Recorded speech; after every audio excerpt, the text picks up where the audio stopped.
नहमदुहु व नुसल्ली अला रसूलिहिल करीम। ईद के दिन के कुछ मामूलात हैं, उनको सिमात फरमाएँ। सुबह जल्दी उठना और नमाज तहज्जुद को अदा करना और फजर की नमाज मस्जिद में जमात के साथ तकबीर उला के साथ अदा करना, नाखून वगैरह तराशना, ज़ेर नाफ बाल साफ़ करना, बगलों के बाल साफ़ करना, गुस्ल करना, नए कपड़े पहनना।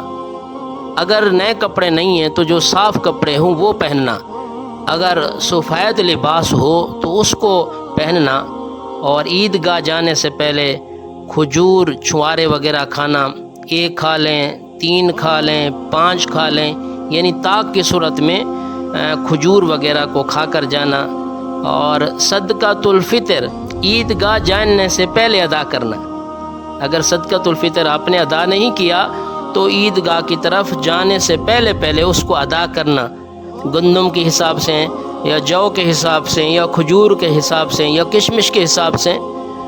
और ईदगाह की तरफ पैदल जाना, ईदगाह करीब हो या ईदगाह दूर हो या मस्जिद के अंदर ही ईदगाह की नमाज अदा की जा रही हो तो वहाँ पैदल जाना।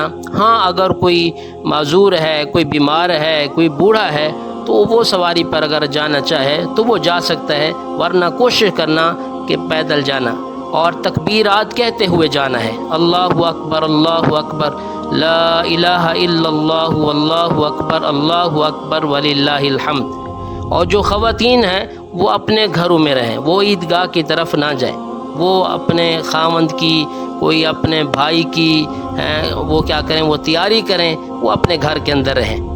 और मस्जिद में या ईदगाह में जब पहुँचें तो तवज्जो से इमाम साहब का, ख़तीब साहब का बयान तवज्जो के साथ सुने और फिर उसके बाद 2 रकात नमाज ईद उल फ़ितर अदा करें। और उसके बाद दोनों खुतबों को तवज्जो के साथ सिमात फरमाएँ।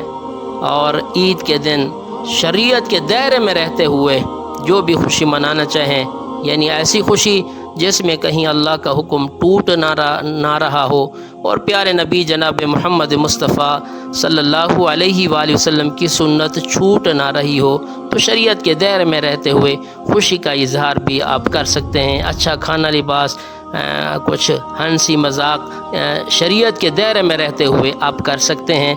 और ईद की नमाज अदा करने के बाद आप किसी को मुबारकबाद भी दे सकते हैं और किसी को मुआनका करें, मुसाफा करें तो वो कर सकते हैं, बशर्ते कि इसको ईद का हिस्सा या इसको लाजमी या ज़रूरी ना समझा जाए। अल्लाह ताला हमें अमल की तौफीक अता फरमाए।